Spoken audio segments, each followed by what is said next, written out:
Hello friend, आप सभी का स्वागत है हमारे YouTube channel S1 study point में। तो फ्रेंड, आज का हमारा टॉपिक है रीजनिंग का कैलेंडर। ठीक है, तो चलिए हम अब कैलेंडर को अच्छी तरीके से एकदम सरल भाषा में समझेंगे। ठीक है, आपका इसमें एक भी डाउट नहीं रहेगा, पूरा क्लियर हो जाएगा। चलिए शुरू करते हैं। तो पहले देखिए कैलेंडर होता क्या है। ठीक है, देखिए किसी वर्ष में आने वाले माह, सप्ताह, दिन इत्यादि को प्रदर्शित करने के लिए हम कैलेंडर का उपयोग करते हैं, यानी कि कैलेंडर का उपयोग करते हैं। ठीक है, ये होता है हमारा कैलेंडर। अब देखिए कैलेंडर टोटल पहले जान लीजिए हमारा वर्ष में टोटल कितने दिन होते हैं। तो देखिए साधारण वर्ष में, यानी एक वर्ष में, साधारण वर्ष में टोटल 365 दिन और यानी कि 52 सप्ताह प्लस एक दिन होते हैं। ठीक है, जैसा कि आप जानते हैं कि हमारा 7 दिन का एक सप्ताह होता है। ठीक है, और हमारे दिन की शुरुआत हम कैलेंडर में अगर दिन कैलकुलेट करना होगा तो हम कैसे करेंगे। तो देखिए हमारे दिन की शुरुआत, पहला दिन हमारा मंडे होता है। ठीक है, मंडे से शुरुआत करेंगे और हमारा छठवां दिन संडे होता है। ठीक है, इस प्रकार से हमारा दिन चलता है। चलिए अब आते हैं लीप वर्ष। लीप वर्ष में टोटल 366 दिन होंगे, यानी 52 सप्ताह प्लस 2 दिन एक्स्ट्रा होगा। अब देखिए लीप वर्ष और साधारण वर्ष की पहचान हम कैसे करेंगे। तो देखिए वह संख्या, यानी कोई वर्ष जैसे कि 2012। ठीक है, तो इसमें हम अगर 4 से भाग देते हैं और अगर यह पूरी तरीके से विभाजित हो जाता है तो यह हमारा लीप वर्ष होता है। ठीक है, और अगर मान लीजिए यहाँ पर 12 की जगह हमारा 13 हो गया। ठीक है, 12 की जगह अगर मान लीजिए 13 हो गया, तो हम अगर 4 से भाग देते हैं तो ये हमारा पूरी तरीके से विभाजित नहीं होगा, तो ये हमारा लीप वर्ष नहीं होगा, ये हमारा साधारण वर्ष हो गया। ठीक है, इस तरीके से आपका 2 डाउट क्लियर हो गया। एक तो हमारा साधारण वर्ष क्या होता है और दूसरा लीप वर्ष क्या होता है। ठीक है, इतना क्लियर हो गया। अब चलिए बढ़ते हैं आगे। देखिए ये फैक्ट है कि दिन की शुरुआत, यानी लीप वर्ष में जो हमारे दिन की शुरुआत होती है, अर्थात कोई महीना जब स्टार्ट होता है तो उसकी दिन की शुरुआत किस प्रकार से होती है। तो देखिए Monday, Tuesday, Wednesday, Thursday, Friday, Saturday, Sunday. Sorry, ये लीप वर्ष का नहीं है, मतलब सिंपल है। सिंपल दिन की शुरुआत किस प्रकार से होती है, अर्थात हम दिन की काउंटिंग मंगल शुरू करते हैं। ठीक है, दिन की काउंटिंग हम सोमवार शुरू करते हैं और हमारा लास्ट दिन संडे होता है। ठीक है, चलिए अब आते हैं अपने लीप वर्ष पे, यानी कि शताब्दी वर्ष पे। तो देखिए ये जो हमारा 1600, 1700, 1800, 19, जो ये सब 100 वर्ष के होते हैं, ये हमारे शताब्दी वर्ष कहलाते हैं। ठीक है,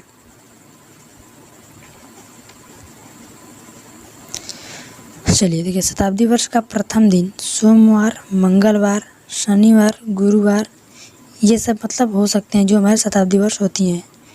इनका प्रथम दिन सोमवार, मंगलवार, शनिवार, गुरुवार हो सकता है। ठीक है, और शताब्दी वर्ष में हम अगर पहचान करेंगे कि लीप वर्ष कितने होते हैं, तो देखिए जितने भी हमारे शताब्दी वर्ष है उसमें हम 400 से भाग देते हैं। यदि वे पूरी तरीके से विभाजित हो जाते हैं तो हमें पता चल जाता है कि उसमें कितने लीप वर्ष हैं। ठीक है, अब चलिए कुछ फैक्ट जान लेते हैं।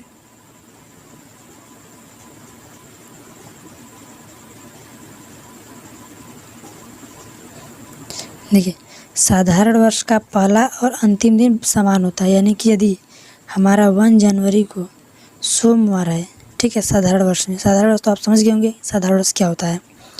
और वैसे ही अगर लास्ट दिन पूछे 31 दिसंबर को कौन सा दिन होगा, तो देखिए यदि हमारा 1 जनवरी को सोमवार है तो 31 दिसंबर को भी हमारा सोमवार ही होगा, क्योंकि सिंपल वर्ष में दिन हमारा बराबर होता है। इसका कहने का यही मतलब है। ठीक है, और देखिए लीप वर्ष का पहला तथा अंतिम दिन असमान रहता है, यानी एक दिन बढ़ जाता है। जैसे अगर मान लीजिए हमारा लीप वर्ष 2012 है, ठीक है, तो 1 जनवरी से, यही क्वेश्चन है, देखिए 1 जनवरी 2008 को सोमवार, तो 31 दिसंबर 2008 को कौन सा दिन होगा, यानी एक दिन बढ़ जाएगा, यानी हमारा मंगलवार होगा। ठीक है, इस प्रकार से हमारा दिन बढ़ता है लीप वर्ष में। चलिए कुछ और फैक्ट देख लेते हैं। लगातार 400 वर्षों में कुल 97 लीप वर्ष होते हैं। ठीक है, और लगातार 100 वर्षों में लीप वर्ष की संख्या अधिकतम 24 तक होती है और उससे अधिक लेंगे तो 25 लीप ईयर्स होते हैं, बस। ठीक है, इतना ही होता है। ये फैक्ट बातें हैं, इनको आप याद रखिएगा। अब चलिए आते हैं अपने क्वेश्चन पर, ताकि क्वेश्चन आप करेंगे तो आपको समझ में आएगा कि हम किस प्रकार से अपने क्वेश्चन को करते हैं लीप ईयर्स और साधारण वर्ष के। ठीक है, सिंपल क्वेश्चन से स्टार्ट करेंगे। चलिए, हमारा क्वेश्चन नंबर पहला है कि 5 जनवरी 2001 को सोमवार था, तो 5 जनवरी 2002 को कौन सा दिन होगा?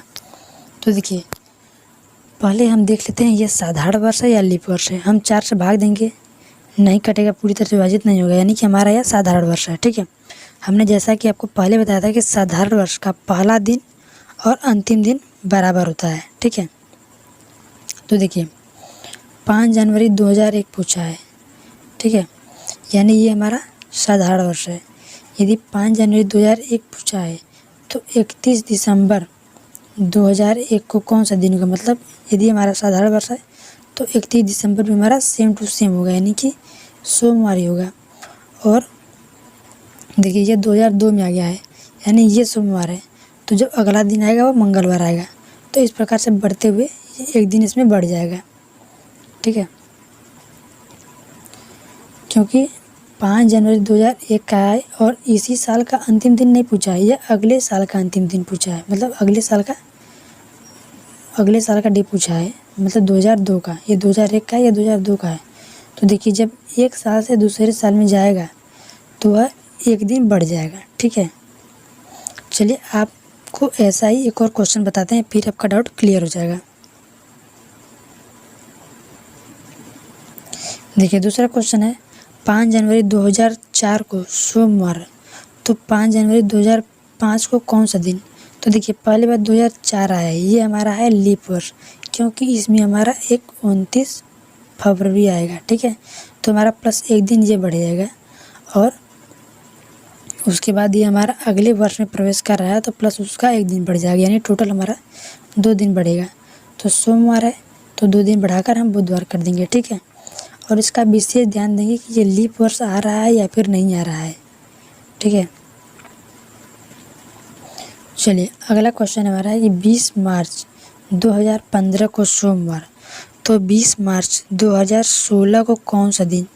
ठीक है, तो देखिए 20 मार्च 2015 को हमारा सोमवार हो गया है, और 20 मार्च 2016 को, देखिए 2016 हमारा लीप वर्ष आया है, तो लीप वर्ष यानी 20 मार्च का है, फरवरी हमारा आएगा बीच में, यानी हमारा फरवरी 29 फरवरी इस बीच में आएगा।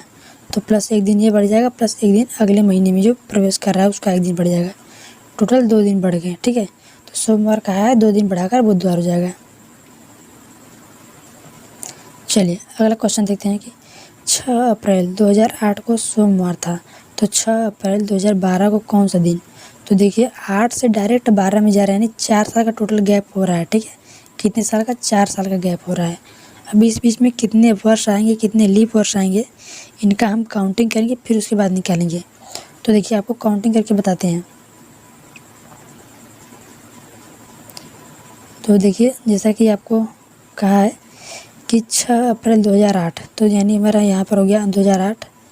ठीक है, 9, 10, 11 और ये हो गया हमारा 12। ठीक है, तो ये अप्रैल का है, यानी 2008 अप्रैल, यानी फरवरी हमारा बीत चुका है, तो इसमें हमें लीप वर्ष की ज़रूरत नहीं है। ठीक है, तो देखिए एक साल मतलब 8 से 9 में प्रवेश करेगा तो एक दिन बढ़ेगा। ठीक है, और 9 से जब 10 में प्रवेश करेगा तो एक दिन बढ़ेगा, 10 से 11 में प्रवेश करेगा तो एक दिन बढ़ेगा, और 11 से 12 में प्रवेश करेगा। तो देखिए क्या कहा है, 6 अप्रैल पूछा है, यानी कि इसमें हमारा फरवरी आएगा, फिर मार्च आएगा, फिर अप्रैल आएगा, यानी फरवरी हमारा इस बीच में आ रहा है।